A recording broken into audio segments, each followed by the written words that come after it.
One thing people don't really talk about, and I guess I shouldn't say they don't, they used to, but they don't anymore because they've put new labels on things. Um, but in business, emotional intelligence matters a lot. And I want to be very clear on what emotional intelligence is when I'm speaking to it.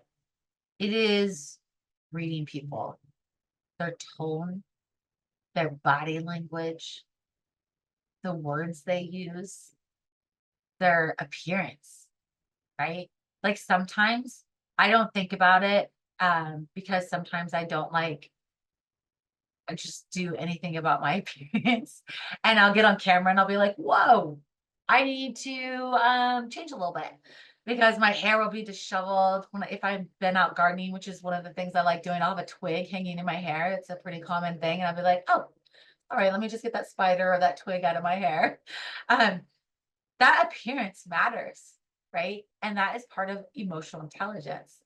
It's not just what you're observing either, it's also what and how you're showing up. So when someone is getting worked up, you can tell that they're getting worked up by their body language. A lot of this is taught in sales.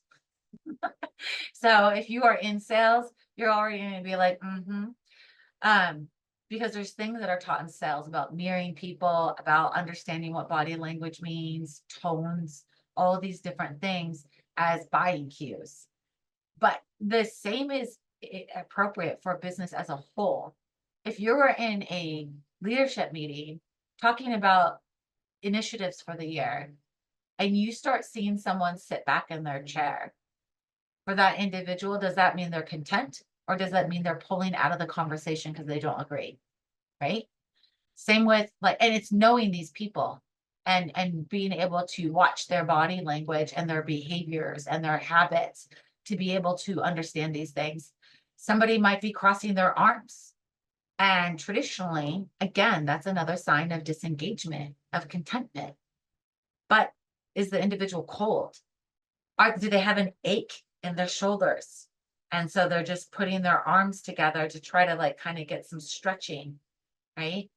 Maybe they've got they uncross their arms because they're getting tight in their muscles because this is an intense conversation for them.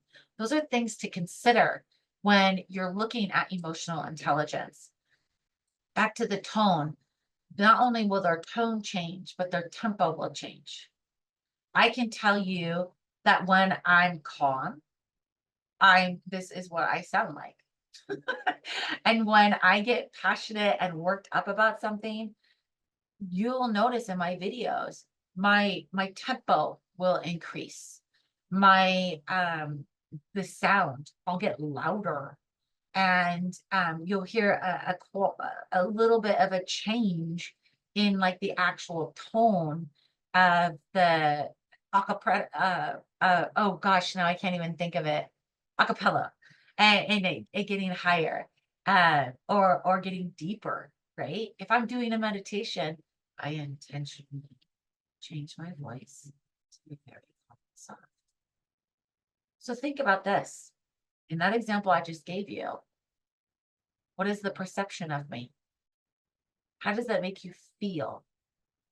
If I know by slowing down my voice, talking softly, is soothing, versus my normal conversation where I'm quite loud and I enunciate and I have these different speaking patterns, right? For different types of ways that I'm feeling.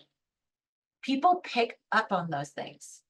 And for you, it's super critical. You need to be aware of this with everyone who's your direct report. And you need to be aware of this when you are a business owner.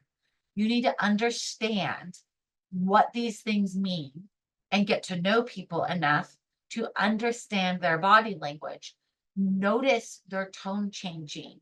I've had people say that they are calm, and I know they're not because their tone and the speed that they were talking changed. Their body language changed if they were on camera. And I'm like, mm-hmm, sure, you're calm. Just keep saying that. Maybe you will get calm. But all those things matter. Maybe it's a situation where you you have an employee, virtual or in the office, and you notice their tone has changed. I have an employee who is very in tune to me, and he will definitely, we could just be on the phone, and he will say, "Are you okay?" And I'll say, "Yeah." And then he'll say, "Well, what are you doing right now?" Because he's like, immediately, like, either she's not okay or she's distracted. And I'll tell him, like, "Oh, I'm writing this blog." And then he'll be like, "Hmm, can you stop? I need you to listen." And I'm like, "Okay, yes, yes." Um, but he's very, very in tune with it, right? And there's one time where I thought I was really showing up.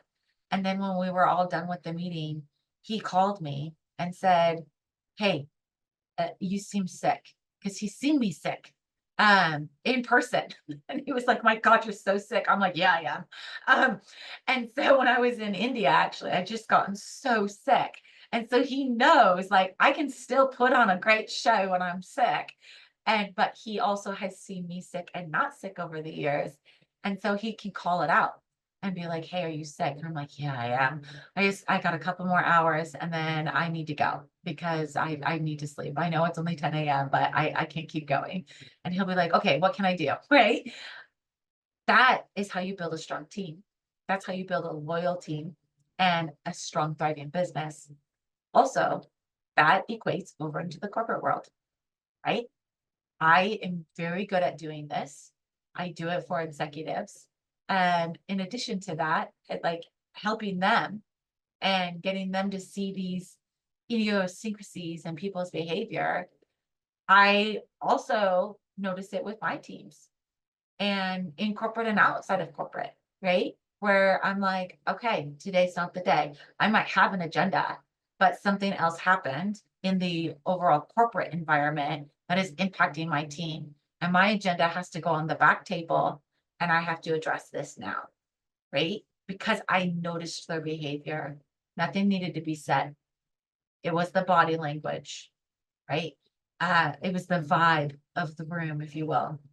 And so you address those things differently. But by being that way, even if you're meeting with people one on one and understanding where they're at, it completely changes their experience with you. Emotional intelligence is extremely important in business. Psychology is extremely important in business. For many, many years, we have talked about things like, uh, things around this emotional intelligence, but we really haven't addressed the full body of it. And I can see that because companies hire based off of technological skills, not off of really making sure that this is a good cultural fit, which is emotional intelligence, right? Human factors is an industry that has emotional intelligence built into it and psychology built into it. But people are just now, after over 100 years of it being around, or close to 100 years, I should say, of it being around, they're just now integrating human factors because they have to, because of the technological advances. My team's not even on site. We're all virtual in my business. We do see each other, but like maybe once a year at the most. It's pretty common we don't, and some I have never met face to face.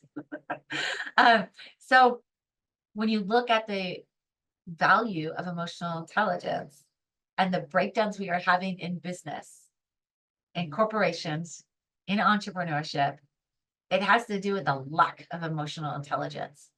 So it's time to dust all of that information off and bring it back and look at your own awareness. Don't go in with an agenda. Go in with some ideas of what you're going to talk about, but be open to hear everything and check yourself. If you are in a space where you are irrational, you are very upset about something or very excited about something, as a leader in business, you need to settle down. You cannot, even if it's good news, you cannot go in announcing something, even if it's good news, without thinking it through, because you will pop off in all kinds of directions and lose the momentum of that amazing experience you're getting ready to share with everyone. And same with bad news. How are you going to share bad news or if you're angry, which happens, right? You are angry over this failure of something, a project or a launch or whatever it is. Check yourself, take some breaths, think it through before you engage with other people and make a jerk of yourself or come across like you're not intelligent, right? I'm just saying emotional intelligence matters.